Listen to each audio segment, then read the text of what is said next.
Okay, so tonight's topic is releasing terrorists for hostages. So let me begin.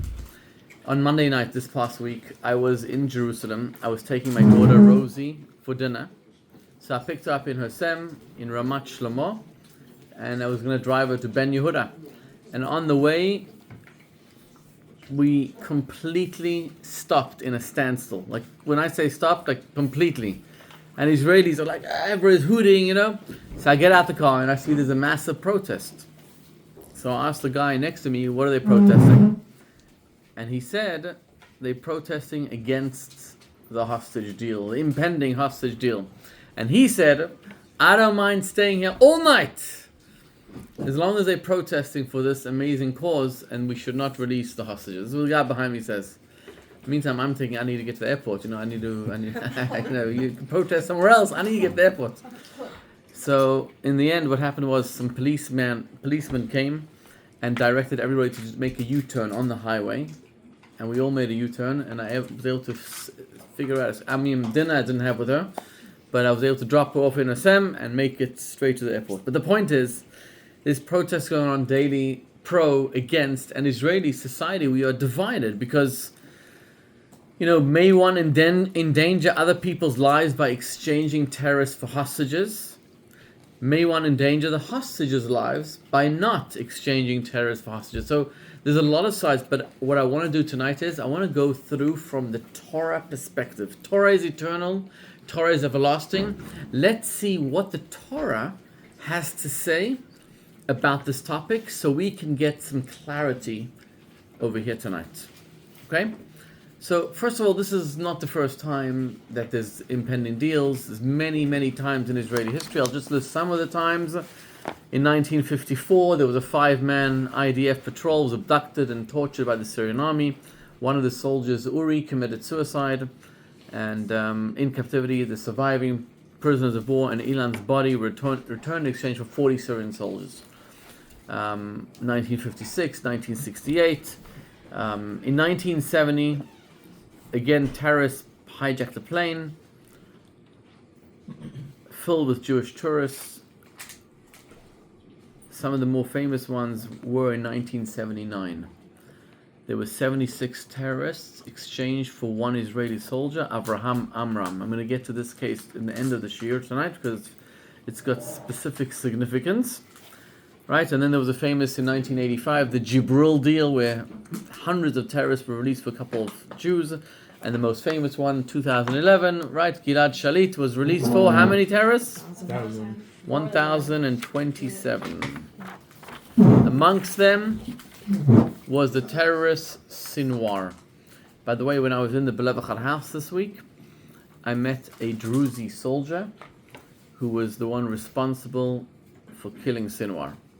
He was actually wounded by Sinwar himself. That's how he was critically wounded. And after he was wounded, he was 3 days unconscious. And when he woke up, the chief of staff and a whole bunch of people were at his hospital bed. And he's like, he didn't even know that he had killed Sinwar. He had no idea. A young kid, but his picture cannot be publicized. His story cannot be shared. Like nothing. I sent an email. The New York Post, Fox News. Can I interview the guy? I said, absolutely not. His life would be in danger if we do that. So let's start with the Torah sources. First of all, Rambam, Maimonides writes clearly. The mitzvah to redeem captives is the mitzvah called what? Pidyon Shvuim. Pidyon Shvuim, releasing captives, is called mitzvah rabbah. Not just a regular mitzvah. Mitzvah rabbah, a big mitzvah, like a great mitzvah. In the Rambam's words, Maimonides' words, the redemption of captives receives priority over giving tzedakah to the poor. Indeed, there's no greater mitzvah than the redemption of captives. So from this Rambam, Maimonides, it would seem you could do anything to redeem captives, right? That's what it seems at first glance. Let's see. There's the Mishna, which says in Tractate Gittin. The Mishnah says, Ein poidim es hashvuim yoser mikdei demein. You cannot release captives more than what they are worth. Mishnah says. That means, if you have non-Jews who steal, who capture a Jew, and now they want to release him for $1 million, you're not allowed to release him. If the going rate is $100,000, let's just say, and the Jew you want to release for $1 million more than what they're worth, you cannot do it. Why not? Mipnei tikkun ha'olam. Because of what's called tikkun olam. Tikkun olam means for the betterment of the world. And we're going to see now what tikkun ha'olam mean. What does it mean for the betterment of the world? What does that mean? So there's two, the Gemara says, the Talmud says, there's two ways of understanding, and this is critical for our class. There's two ways of understanding what it means for the betterment of the world. How do you guys understand it? What does it mean? You're not allowed to redeem captives for more than what they are worth for the betterment of the world. What does that mean? Not to drive people to do it more. Not to drive people to do it more. Yes, very good. So, that's the second answer. The first answer is, for the betterment of the world means the financial pressure on the community. So the concern that the increase in price will lead to the community assuming financial pressure they won't be able to manage. So mipnei tikkun olam means because not to put a burden on the community. But the second answer is that it will encourage further kidnappings. That means if non-Jews know pirates, they know that if I kidnap a Spaniard or an Italian, I get $100 for it, but a Jew I get $1,000 for it, they'll be incentivized to kidnap Jews.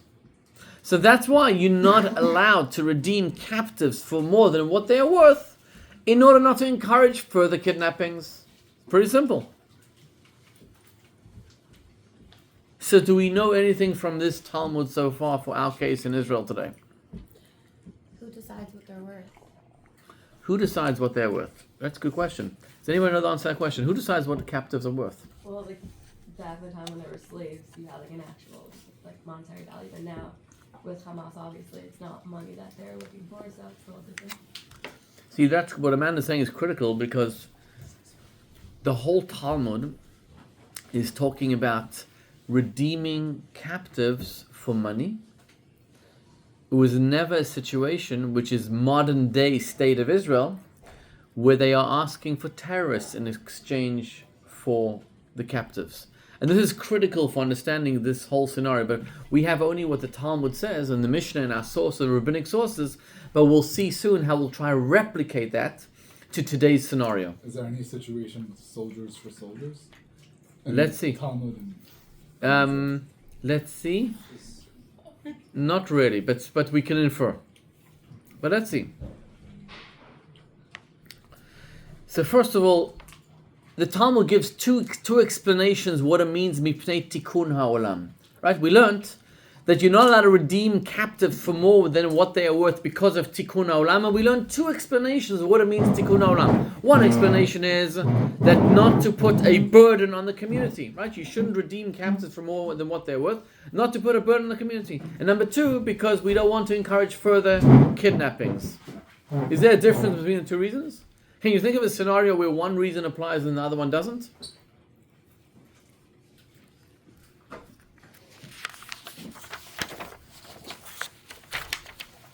What happens if you have a rich family, a rich father or a rich husband or a rich son who says, I can pay the exorbitant price from my own personal money and I'm not going to fundraise for it.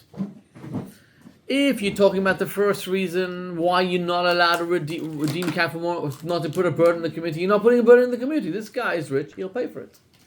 Nobody else in the community is asked to fundraise for it. But if you're telling me the reason is not to encourage further kidnappings, you're still not allowed to, right? So that's a scenario where there's a nafka what's called. There's a difference between the two reasons. Okay. What's to stop the terrorist from striking that same family again in that scenario? But it's their business. It's their business. If they can do it, they can do it, Yeah, but you're right, they could do that.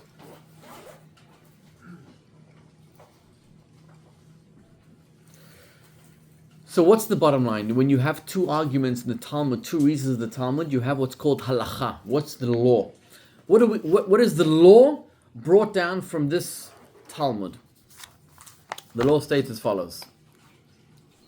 The Rambam writes, we do not redeem captives for more than what they are worth for the benefit of the world at large, meaning so that enemies will not pursue people to hold them captive. So which reason is the Rambam going? Reason number one or reason number two? Number two, clearly number two. The Rambam writes, in other words, the reason why you're not allowed to redeem captives for more than what they are worth is because we don't want to encourage further kidnappings. Shulchan Aruch. Shulchan Aruch is the guide, the Jewish law. States captives are not to be ransomed at an unreasonable cost for the safety of society, otherwise the enemies would exert every effort to capture victims. So we're not allowed to redeem them for more than what they are worth. Okay. So do we have clarity on Israel's situation today? No. Why not? I feel like there's too much vagueness. Like everything thus far that's been said is all like, what are they worth? What, like, is there a definition? Like, Okay. is the Rebbe So let's talk about what they are worth. What is a Jewish life worth? The whole world. Oh, one who saves one life is as if he saves the entire universe. So how do you evaluate the worth of a person? And is my life worth more than your life? The Talmud says a story that one time, what happens if you have two people in the desert and one of them has water in the desert, but it's enough to last for one of them to survive. Right now it's my water. Do I have an obligation to give them water to my friend, or can I keep it if my friend dies? What's the halacha? For yourself. So one opinion says you split it and you both die. Rabbi Akiva says you keep it for yourself, you live, your friend dies, because my chazis damach dedach sumach tvei. Who says that your blood is redder than his blood? His blood is redder than your blood. It's like, what happens if somebody comes to tell me, kill or be killed? I'm going to kill you if you don't kill somebody else. What's the law? You don't kill that other person. Die. Exactly. Well, So I guess you try to kill the guy that's trying to kill the other person. right. Do that, yeah. So the thing is like this, that how do you evaluate Jewish life? You have hostages now, 100 hostages in Gaza, in those tunnels. They are hopefully still alive, right? We don't know for sure, right? The first stage of this deal is that 33 hostages will be released. We hope they are alive. We don't know. This is part of the psychological torture of Hamas, that we don't even know if they're alive. But if there's even a doubt that they are alive, we have to do everything in our power to release them. So what's the question? Why shouldn't we release them? What will be the arguments against? Because of the cost. Because of the cost. The Talmud says that we don't release captives for more than what they are worth because we are worried that the non-Jews will do it again. Which would seem to indicate that we're not allowed to release the hostages in this case. Why? Because Hamas will be incentivized to do this again. This is also a burden on the community that isn't financial. And maybe that's like assumption, but we're also releasing terrorists. So that's an additional potential cost. So let's try replicate this now to terrorists. So first of all, what is a Jew worth? Life is worth infinite, of course, and we have to do everything in our power to save their lives. The issue with the terrorists today is that when you release the terrorists, you are releasing terrorists with blood on their hands. And these terrorists are going to go back and murder again. So why are you saving the life of a hostage now by releasing a terrorist who's going to murder again? Yeah. So, sorry, I think there's just like a logical gap in what they're saying, which is that there's many of the people, if you release 100 terrorists, I'm sure that a large percentage of them will want to kill Jews, kill Israelis again.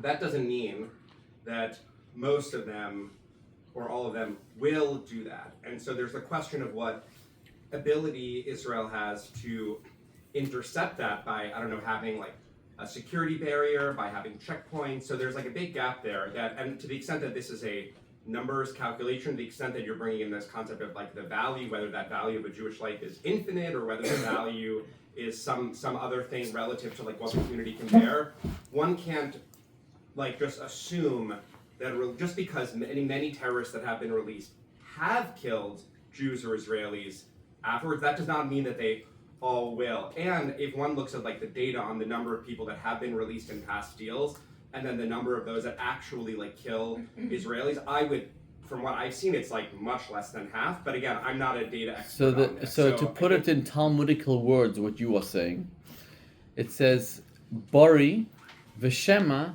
bari adif. That means, if you have a for sure on one side and you have a maybe on the other side, the for sure overrules the maybe. That's the words of Talmud. And that's what we have here. Which means you have a case where you for sure saving the lives of 100 hostages. And then you have a case where the terrorists who are released may or may not revert to terror. You release the hostages. That's Again, the words of the The Talmud. reversion to terror that you're getting at is it like what are they intending to do, rather than whether they are likely Correct. to do that. And those are two different things that are important. There are many people that want to kill Israelis that are not able to because of the Israeli government. So I think that one has to grapple with both of those things. It's not enough to say that they might want to. Correct. do that. Even though we know that in the Gilad Shalit deals, Yeah, the public- many of the terrorists who were released with blood on their hands went back to perform murderous terrorist acts, including the entire October 7. Yeah, that's Was 1,200 perpetrated. lives. Was perpetrated by terrorist release in the Gilad Shalit deal. And as I said, many people that have been released have killed Jews and have killed Israelis. But if there's uncertainty as to how likely an individual is to Right. do that, that plays into the calculus of I know I'm saving this life of a Jew that's hostage, and versus there is a possibility, even if it's a 40% possibility that this person might at a later point be able to successfully kill a Jew. Those are different. It's like with all parts of halakha, we make decisions sometimes based on whether we know something Right. will occur Correct. and whether Correct. there's a possibility. And Right. that's a material issue here. Right. So let's take this a little further into the following.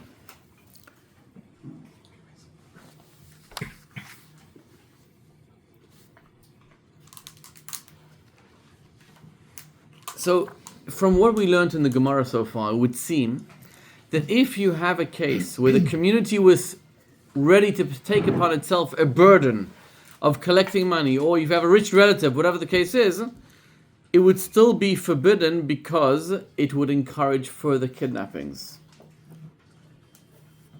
But the Talmud says there's two stories, where we ruled there were exceptions to this rule, and we nonetheless redeemed them. The Talmud says the following story. There was a guy by the name of Levi, the son of Dara. And he had a daughter who was a captive. And he released her for 13,000 golden dinars, which was way, way, way, way, way above market value. Okay, that's one story the Talmud says. And then the Talmud says another story. There was an incident involving Rabbi Yeshua ben Hananiah, a big rabbi. He once went to the great city of Rome, right, the Manhattan of yesteryear. And they said to him, there's a child languishing in prison. Beautiful eyes, very attractive young child. So Rabbi Yeshua went and stood by the entrance of the prison, by the wall. And he's as if speaking to himself. He quotes like a Talmudical passage. And the young boy finishes it off. And he realizes that the young boy is a tremendously wise scholar. So Rabbi Yeshua realized who this guy is, like he's a very special kid. And he went and he redeemed him for a huge amount of money. An exorbitant sum of money. And this guy was redeemed and he became a big rabbi. Big rabbi, one of the sages in the Talmud. So, isn't this ruling going against halakha, these two cases? how in these two cases were you allowed to redeem them for more than what they're worth? Right? Talmud says you're not allowed to redeem captives for more than what they're worth. Why? Not to put a burden on the community, but even if it's not a burden on the community, he's still not allowed to, because maybe it will encourage further kidnapping. So how is he allowed to do it here? So Tosfos answers 2, maybe even 3 reasons. Can you think of any reasons why these two cases would be exceptions to the rule? Well, in the case of the Romans, it appears to the Talmud when they're talking about kidnappings, they're not talking about nation states or large organizations taking people. It's probably referring to pirates or small groups. But a nation state would be even worse. They have the resources. But They not have from a monetary meaning. I don't think maybe going back from October 7th. I don't think when Hamas kidnapped all those people, they were thinking, oh, jackpot. It's a huge. We can get a huge sum of money for them. It's an act of war. Whereas very likely in the Talmud they're talking about groups of pirates that took people with the intention of making a profit. So you can't say what are the monetary implications. You can't compare the cases because it's different when they're stealing for the intent of getting a reward for the people versus an act of war or an act of terror. So Tosfot said one exception is over here because we're talking about somebody whose life is in imminent jeopardy. For whatever reason, the rabbis felt in that case the guy's life was an imminent threat. And because of that, even though the rule states you're not allowed to redeem captives for more than what they are worth, here, imminent threat to his life, you can take him, do whatever you want with him. Because pikuach nefesh doches kol haTorah, it's not just redeeming captives, it's redeeming captives in a situation where his life is an imminent threat. Which, of course, every hostage in Gaza, I would say, is an imminent threat. I mean, every second that he's alive there, his life is in danger with the crazy animals that are there. The other answer is, Tosfot brings, because this guy was such a big rabbi, obviously, because he realized that he's a big scholar. So for a big scholar, you're allowed to pay more. That's the second answer. The third answer is, which is also relevant to us. Third answer is, and listen carefully to the third answer. Third answer is because we're talking about the destruction of the temple after the time of the Churban Habayit, the destruction of the temple. The reason of our enemies will try to kidnap us further doesn't apply anymore because they're going to anyway try it. So listen again. They anyway going to try to kidnap and kill and kidnap and harm us as much as possible because we're in a state of galut, of exile. So therefore it doesn't matter. The reason of the loy legar butfei, that they won't try to kidnap us more, doesn't apply because they anyway going to try to do it. No matter what. And that is very interesting because in our day and age, we are in a constant state of war. So no matter how many hostages we release, they are anyway going to try it again and again and again, over and over and over. Seemingly. Right? Got it? 3 answers. Answer number 1 was that it didn't apply here. Why? He was in imminent danger. Imminent danger, which is applying to the hostages today. Answer number 2 was he was a big rabbi, and big rabbis are different, Talmudical scholar. And answer number 3, because we're dealing with the destruction of the temple, they anyway going to try as much as possible to harm us and kidnap us, so it doesn't apply. Everything we learned above is all talking about exchanging terrorists for, exchanging hostages for? Money. But we haven't ruled on anything concerning releasing terrorists for, releasing hostages for terrorists. Didn't apply. In other words, I don't think the terrorists today want money. You can't buy them for money. And therefore... Kind of wouldn't apply because we would have executed anyone that was a terrorist in the times of Torah. In time, right. So we wouldn't even have been hostages. Right. Is there any argument against the strain on the community as an add to the community? Like the 2 examples you just gave, it was a king's daughter, so maybe there's something to be argued for continuing the lineage, or for the Torah scholar that he would add so much wisdom to the Jewish community. Like anything to counter the strain with the added benefit. No, not that I can see. Wasn't there like a rabbi who said don't, he was kidnapped and he was don't rescue me? Yes. Yeah. There was a rabbi, It was the biggest rabbi of the whole world. the Maharam Rottenburg. The Maharam was captured. He was held hostage. And the emperor wanted a huge sum of money for him. And the Jews started to raise it. And the Maharam refused to allow them to give over the money to redeem him. And he explained, he said, if the emperor realizes that for the Godel Hadar, for the ruler of the leader of the generation, you'll pay extra money, then every single big rabbi will be in jeopardy because they will be kidnapped, and they'll realize there's inherent value in that. So he refused to allow himself to be redeemed. And what happened is he actually died in captivity. And even after he died, the emperor refused to release his body.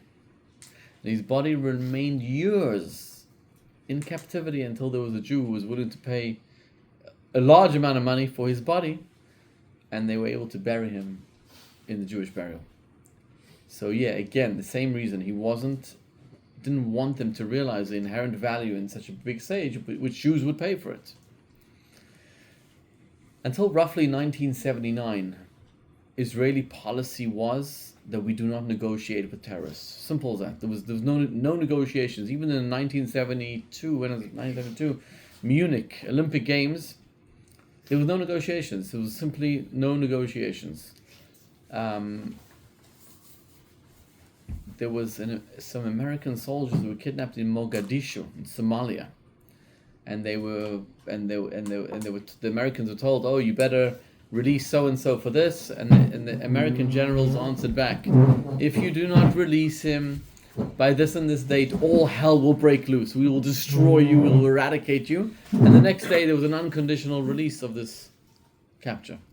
Now, going back to the times of Torah, right? The first captive in Torah was first captive ever in the Bible was who? What? Lot. Abraham's nephew Lot was captured. Now, when Abraham's nephew Lot was captured, Abraham didn't negotiate. He picked up his army, whoever they were, 318 people, or according to the Medrash, just his servant, and he went to war with the kings, and he destroyed them. He simply destroyed them. There were no negotiations. There were no discussions. You kidnap one of us, we go and destroy you. And this happened over and over in the Bible. In times of King David, there were Amaleki terrorists who kidnapped some women and children. And King David went up and just slaughtered everybody. When Shimon and Levi's sister Dinah was violated and kidnapped by Shechem, Shimon and Levi, two brothers, they didn't negotiate. They didn't ask for demands. Circumcision. They asked them to circumcise themselves. And on day number 3, they went and slaughtered every male and took their daughter out. And for generations, for many years, they didn't suffer again from them. But today we're in a different situation, different scenario.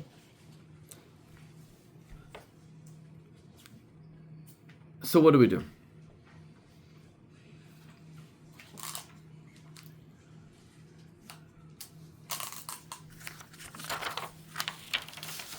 So practically speaking, Rabbi Ovadia Yosef, in his book Yabiya Omer, was asked about this situation. What did he say? He was asked about when it was Operation Entebbe, 1976, right? There was a plane which was diverted to Uganda, and 104 Jewish people were on board. They were separated from the rest of the group, and there were demands made to release terrorists. So Ovadia Yosef was asked to make a ruling. In the end, the Israeli commando units went in, right, with Yoni Netanyahu, Bibi Netanyahu's brother, who was killed. A few hostages were killed as well. But the operation was successful. Israel went in a daring commando unit and released the terrorists, released the hostages. But he was asked, and he ruled the following. What do you think? He said, yes or no? You're allowed to, or you're not allowed to? Here is his exact words. Under these circumstances, freeing terrorists for hostages is permitted, since the danger to the hostages who face imminent execution is certain and immediate. Vadai sakana, this is what you were saying. While the danger to others as a result of the release of terrorists is merely doubtful. Safek sakana. So therefore he ruled that you're allowed to release terrorists for the hostages. That's what he said in 1976. The what? You regretted it, right? After the fact? Was he the rabbi? There was a rabbi who said that. And then after something happened, you took it back. Let's see. Yeah. Let's see. In Chavat Binyamin, another rabbi writes the following: in every situation of a tangible danger, no restriction was established for the redemption of captives, and even though we establish a concern for not encouraging the captive to kidnap, we do not ignore a certain danger because of an uncertain danger. Same idea.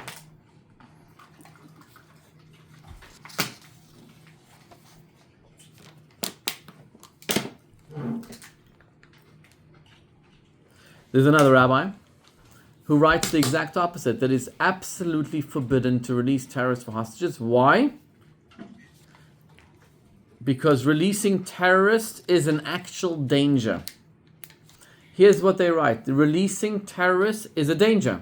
It's not maybe they will go back to perform acts of terror. It is for sure they will go back to perform acts of terror, and therefore it is forbidden to release terrorists for hostages. This is what the other rabbis What's write. a terrorist? Someone that killed somebody? Yes. Someone with blood on their hands. Someone would define it differently. Someone with blood on their hands. Someone with blood.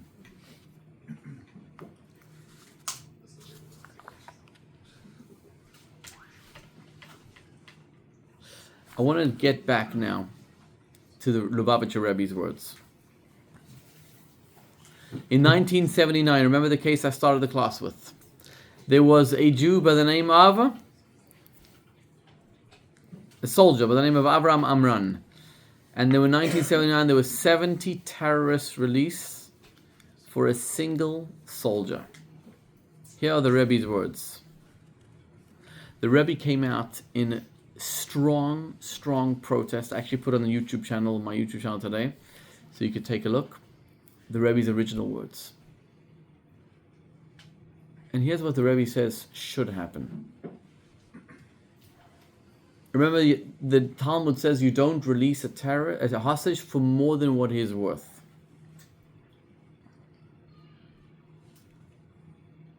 So first of all, the Rebbe said, it's possible that the only motive for such a move was international pressure, international opinion.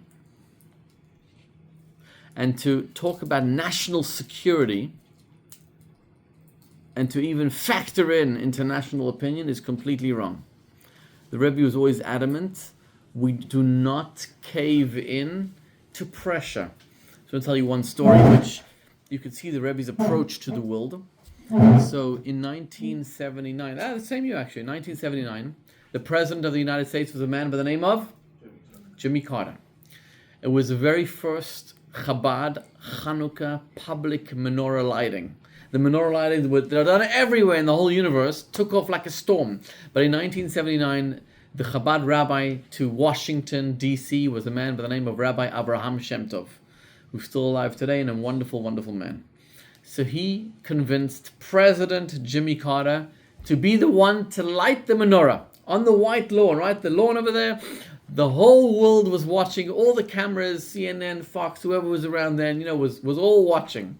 So Jimmy Carter came up and he started lighting the menorah, and it happened to be the fourth night of Hanukkah. So how many candles do you light on the fourth night of Hanukkah? 4, right? So Jimmy Carter started lighting 1. And then he started lighting 2, and 3, and 4. And then he was about to light the 5th, and Rabbi Shem Tov said, no more. And Jimmy Carter says, why? And they're on the ladder on top, right? And remember, the whole world is watching. So Rabbi Shem Tov says, because the fourth night of Hanukkah, we only light 4. So Jimmy Carter says, I want to light them all. So Rabbi Shem Tov has a split second to think, OMG, what do I do? Like a split second, 1 second. You literally, the whole world's watching, right? The President of the United States wants to light all 8 candles. The whole world's watching. Should he say no to the President, or should he allow it? So he made a split-second decision that there's probably an opinion that allows you to light all 8 candles. So he told the President, okay, light it. So the President lit 5, 6, 7, 8. And it was a massive Kiddush Hashem, and probably nobody noticed this whole dilemma with Rabbi Hashem. Nobody noticed.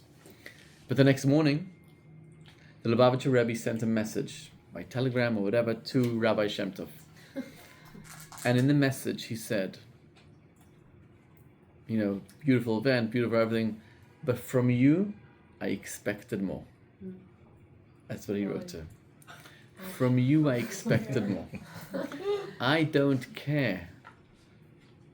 Who is the one asking?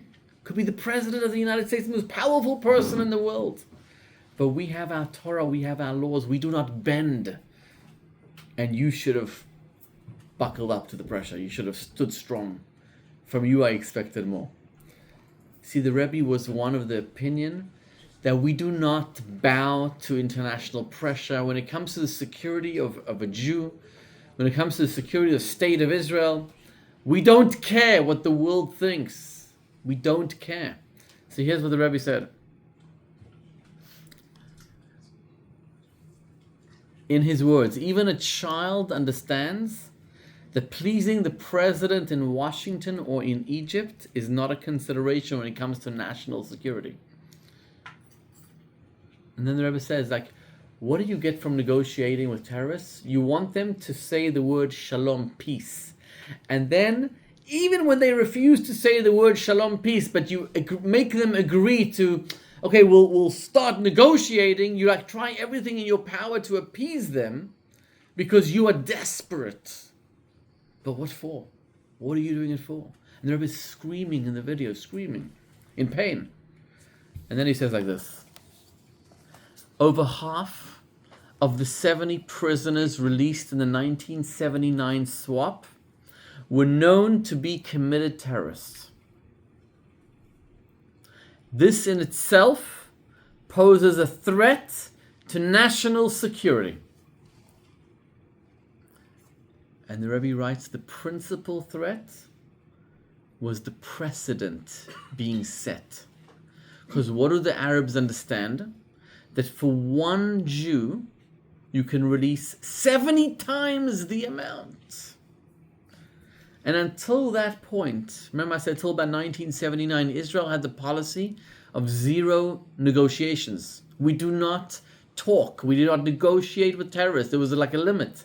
And that was the first time they kind of changed this mindset. And the terrorists understood, oh, one Jew for 70 terrorists. Ah, that's good. And by crossing that line, the Rebbe said the Israelis were sending a message to the enemies that they have no limits. That the more they push us, the more they pressure us, the more they get. Which is exactly what they are doing today. And the Rebbe also pointed out that this was not a case of perhaps, of maybe, they may be encouraged to do more. This was not a perhaps. The terrorists openly declared that they intended on committing more abductions in the future based on this encouragement. It wasn't a shema, it wasn't a maybe they'll do more acts of terror, maybe they'll kidnap more. It was for sure they would, because they said it themselves, as they did, as we have seen that they did.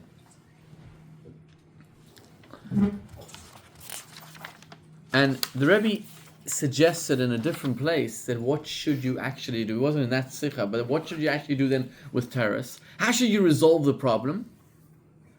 Go to war. But with terrorists, when you capture them, the Rebbe urged the government of Israel to actually have a death penalty for terrorists. The Rebbe said in that talk, you take a terrorist and you're giving him food and you're giving him water and you're giving him shelter, and he lives a better life than he did in his village. And he himself knows that my friends are going to kidnap Jews and then they're going to have me released. So why shouldn't I be doing what I'm doing? They should kill him. And this is the Rebbe who's a man of peace, a man of Torah, a man who doesn't want any bloodshed. And he says, you want to spare blood? You kill them. Death penalty for terrorists. Until today, the only death penalty Israel ever administered was Eichmann. Why do you think that is? Why do you think that is? Right. So again, by the way, everything in the shir tonight, I mean, none of us here know what the Mossad knows, what Bibi Netanyahu knows. None of us know exact detail. We have no idea. So this is all surmising. This is all like, just bringing you what the Torah says and building up the opinions. Obviously, we can't know practically. And obviously, when we look into the face of a hostage, we can't possibly bear the pain of a mother, and the joy of a mother, and the joy we all will feel when we see the Bibas family or any other hostage released alive. It's a collective joy that all Am Yisrael feels. By the way, I was on a plane on Monday night, right? When I made it to the plane, I was on the plane, and I was in a deep, deep sleep, and suddenly there was an announcement, is any doctor on board? Now, I know my brother's a doctor, I'm not a doctor, but I can't do anything. I can give good shiurim, but I cannot do anything medicine-wise, so I went back to sleep. But about an hour later, I woke up, and the pilot turned on all the lights. We were about an hour over the Atlantic Ocean, so we were literally about 4 or 5 hours into our journey to Newark, and the pilot said, well, we have to go back to Europe because there was a passenger on board. Well, you were on that plane. The passenger on board. I saw this on Instagram. Was it Instagram? It was on Yeshiva breaking news or something. Yeah, I was on that breaking news flight. I lived it. I broke the news. So, but send me the post. I'd love to see it because I'd love to see what the news reported about it. To Europe. I'm like, oh my god. Is it because of the missile? So we were diverted to Europe because there was a sick passenger on board. And in the beginning, we had no idea. Like, is the lady alive? Is she dead? I have no idea. Turns out, after probing the stewardess, she told me the thing.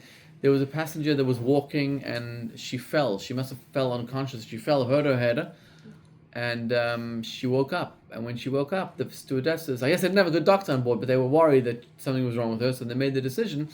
They were 2 hours literally into the Atlantic, and they made the decision to come back to Europe. They didn't know where they were landing yet, but they landed in Paris. So we all had to wait in Paris. Now, I hate flying. I hate it. Every second of me flying, I hate it. So instead of having an 11-hour flight, we had like a 15 or 16-hour flight. And the Did they let crazy... you off the plane? No, nothing. We stayed on the plane the whole wow. time. And the So crazy crazy. thing was that there were hundreds of passengers on board, and not a single one complained. I was like, where's the protest? Where's the thing? No, not a peep. The Israelis who, fire and brimstone, Why didn't they complain? Because With someone's life. all Am Yisrael is somebody's life. We are all together. We all, at our core, deeply care one for the other. We love one another so much. So when one woman hurts her head and the pilot decided to bring her to medical emergency to Paris, the whole plane is shtum, is alright, is silent, is okay, because we all care deeply one for the other. And that is why the subject of releasing hostages for terrorists is such a deeply sensitive topic and diverse. In Tel Aviv, they're pro, Jerusalem, they're against, because we all love each other so much. So we love the hostages, we want them released. At the same time, we have terrorists who have blood on their hands, who murdered Israelis, who murdered children. So it's a no-win situation. If the government would have taken a policy, listened to the Rebbe, we would have never come to this in the first place. How much a hostage is worth? So in 1979, Russia and America were making prison swaps as well, and it was 1 for 1. It was 1 for 1. The Rebbe said, if you would have said 1 for 1, then they would know 1 for 1. But no, 1 for 70, and now 1 for 50, in Gilad Shalit's case, 1 for 1,027. Preposterous, insane, unheard of, crazy, bizarre. But when the terrorists see that this is what the price we are willing to pay for, they will go more and further and further and further and further. So to sum up, the arguments for and the arguments against. So the arguments for are the what? You release hostages because you're saving a life. Pikuach nefesh dochet kol haTorah kula, you have to save a life. The argument that this is vadai, you have to save now for sure, versus something that may or may not happen. Another thing is, the government is responsible for releasing all hostages, all soldiers. If you have a soldier who goes to war and he knows that maybe the government will abandon him, what would that do to the morale of the soldier going in? By the way, there were many soldiers. Every soldier in Israel today, when they go into Gaza, they write a letter to their parents. So many soldiers, religious soldiers, wrote a letter. In the letter they wrote that if I'm ever captured, please do not release any terrorists for me. Let me languish in prison. That's what they wrote. So as a government, we have a responsibility for our soldiers. If they go to war, you have a responsibility to get them no matter what. But the arguments of stringency are everything we listed above, that you're really releasing terrorists with blood on their hand who are going to perform more acts of terror. and therefore the whole thing doesn't apply. So this is basically a brief summary of this hotly debated topic, and it's so sensitive. It's so, because all the Israelis, everybody has like a share in this. We all suffered from terrorists, so we all know the power, the animosity, the murderous intent of the terrorists. But on the other hand, we all care for the hostages so much, which makes it such a deeply divided and sensitive topic till today. So this shiur was just to shed a little bit of light on this topic. It wasn't obviously to draw any conclusion besides for the Rebbe's words, which is something we should do. We should have done. So that's it. That's it. Yeah. Why don't you think Israel administers the death penalty? Why doesn't Israel administer the death penalty? What do I think? What are the drivers to that? There obviously are some religious people that believe that we shouldn't. Let's switch the camera off and then I'll tell you what I really think.